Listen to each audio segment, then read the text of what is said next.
咁好幾年前呢，係有幾位先生過嚟揾我嘅。咁喺間酒廠嗰度做，佢係釀啲日本酒，釀成之後啦，咁佢分配好樽之後啦，咁個缸就會空咗啦。咁原來個缸咁大嘅時候呢，佢要去清潔呢，係有人要爬入去。咁佢有一次呢，陳先生呢就要開始去入酒缸嗰度洗酒缸啦。咁佢入咗去之後呢，咁後來啲同事喺度附近睇下，點解好似仲見唔到佢嘅咁？咁於是第二個同事呢，又走落去咧睇下佢係點樣啦咁過咗一陣呢，又唔見到第二個同事上嚟咯。咁第三個同事話：等我落去睇下先。不過我講定俾你哋聽，如果我落去呢，你見唔到我嘅時候呢，你就要揾人嚟 check 下下邊咩事啦咁於是第三個同事呢，又落咗去啦，又果然真係又冇上返嚟喎。咁到底係咩事呢？如果想知故事結局，大家記得要聽到最後啦。而家梁律師將會同大家深入分析每一個法律情景，增進大家嘅法律知識、法律常識。我係 Hannah Leung 梁律師，法律係非常之複雜嘅，我會用我嘅經驗嚟為你解答每一樣嘅法律問題。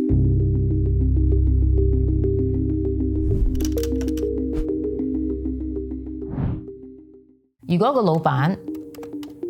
見到你有受咗少少傷，又唔係話好犀利，咁叫你自己去睇咗個醫生算啦。咁你自己又去睇你自己嘅醫生啦。咁嘅時候呢，咁就要睇下你點同個醫生講啦。如果你同個醫生講話，我今日扭親條腰，我需要嚟睇醫生，當然呢個係冇犯法啦。你係可以睇你自己嘅私家醫生，你唔去報工傷係你嘅事啦。如果你同個醫生講話，我今日係喺屋企受傷，當然冇人知，你可以話係冇一個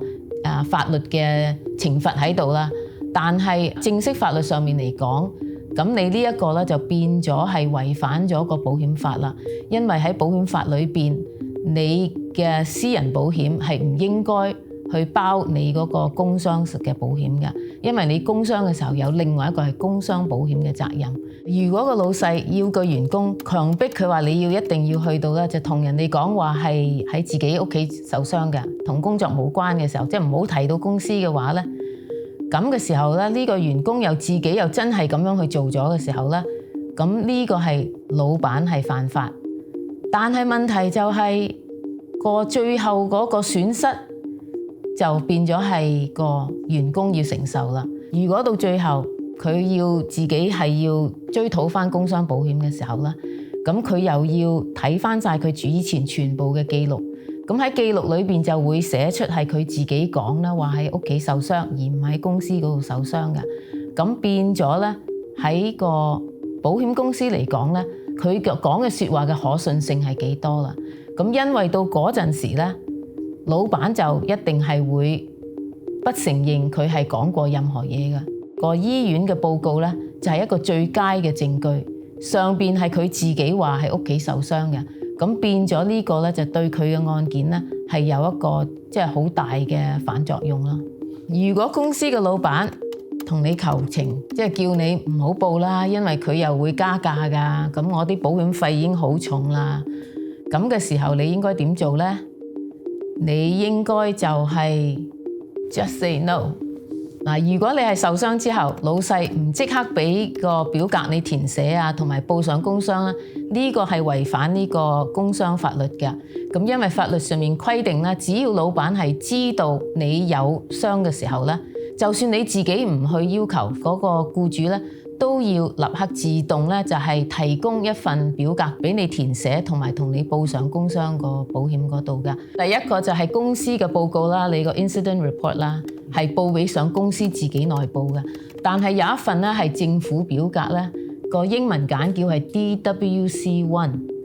咁就係一份簡單嘅表格咧，就係呈上去俾個工傷法庭嗰度。每一個工傷案件咧喺發生之後嘅1年內咧，你係可以報工傷嘅。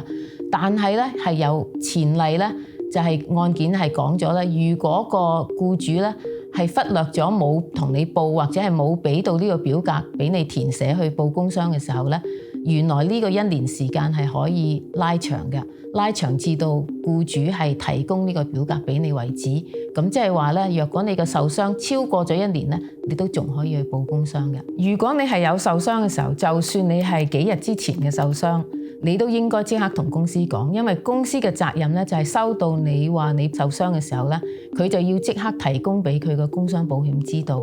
咁呢個決定咧係由工傷保險有專人再管理你嘅案件啊，再同你睇下你嗰個發生經過啊，到底係唔係工作引起啊咁變咗呢一個決定權唔係喺公司嗰度，即係話你唔應該話返公司同老闆講話我而家幾日前受傷喎，老闆唔應該話我唔相信你受傷，我唔同你報啦，咁呢個係唔正確嘅。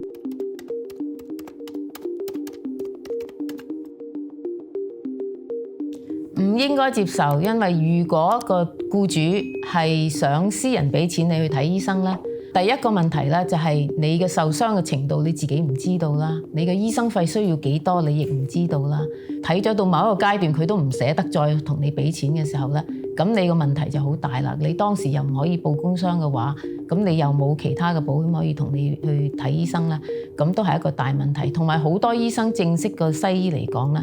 佢係唔會收你自己私人錢嘅。佢如果醫生睇咗你第一次之後，你已經係佢嘅病人啦，你以後冇錢咧，佢喺醫德上面佢都要一路繼續係做你嘅醫生，佢唔可以話因為你唔俾錢佢啦，佢就唔睇你嘅。咁所以醫生寧願咧係唔接收呢啲現金嘅病人，就係驚佢以後根本條數啦，有時你係俾唔到咁多嘅。咁當然平啲嗰啲就係可以啦，或者係冇咁貴嗰啲，好似鐵打醫生啊，有某些嘅脊椎神經科醫生、中醫啊嗰啲都 OK 咯。咁所以如果個僱主係話俾現金你嘅時候咧，同你完結咗案件咧，你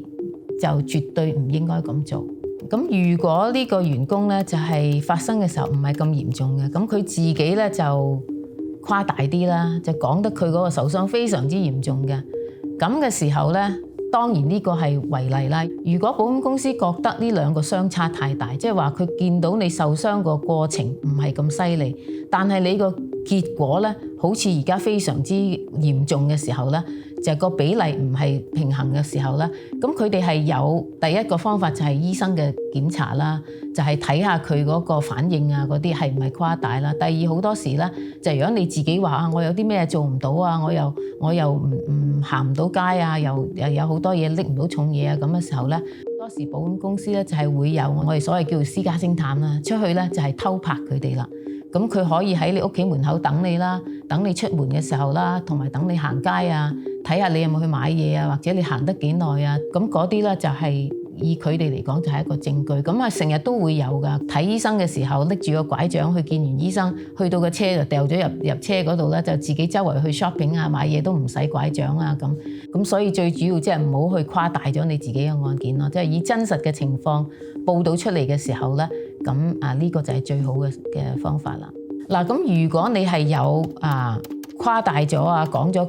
假證供嘅時候咧，咁我哋要睇下嗰個假證供嗰個程度係幾多啦。可以講到每一個工人啦，好多時咧對方啦個保險公司咧都會假設佢哋係會有些少誇大噶啦，加上醫生咧去睇你嘅時候，原來都有預埋咧呢個病人係有多少誇大㗎，所以佢哋都會將你所講嘅縮細少少嘅。咁但係如果你個誇張係太過厲害，係可以話即係超越咗呢個法律嘅程度裏邊咧，咁呢個咧佢係可以將你個案件咧呈去俾個檢控官嘅，即係個 district attorney。咁佢哋咧係會用呢個刑事去處分嘅。咁我哋曾經都見過有案件咧係由呢個檢控官咧，係用呢個刑事嘅情況咧去起訴呢啲人嘅。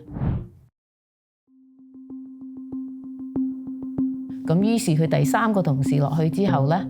咁佢再冇上嚟，佢哋先至去揾人落去睇係咩問題嘅時候咧，先知道原來個酒缸嘅酒精仍然係太高，咁變咗咧就每一個落去做清潔嘅工人咧都暈咗喺嗰度下邊。後來當然啦，就要睇下佢哋有冇腦部有受傷啦，因為我哋知道啦，若果係昏迷咗太長時間嘅時候咧，可能會影響到腦部嘅運作啦。應該咧呢個就變咗係公司係有錯啦。咁因為公司係第一需要有 training 啦，第二同埋咧就應該係每一個酒缸咧，佢哋要幾多個時間先至可以等佢全部嘅酒精都揮發晒出嚟啊，咁係安全嘅時候先至落去啦。咁呢啲應該係公司係有一個措施喺度嘅。咁到最後咧，呢個案件咧好彩啦，咁佢哋每一個落咗去嘅時候個時間或者即係唔係咁長啦，咁至少上翻嚟嘅時候咧都係冇生命危險，都係可以話係完全係康復嘅。但係咧咁喺工傷上面即係都係會攞翻一啲賠償啦。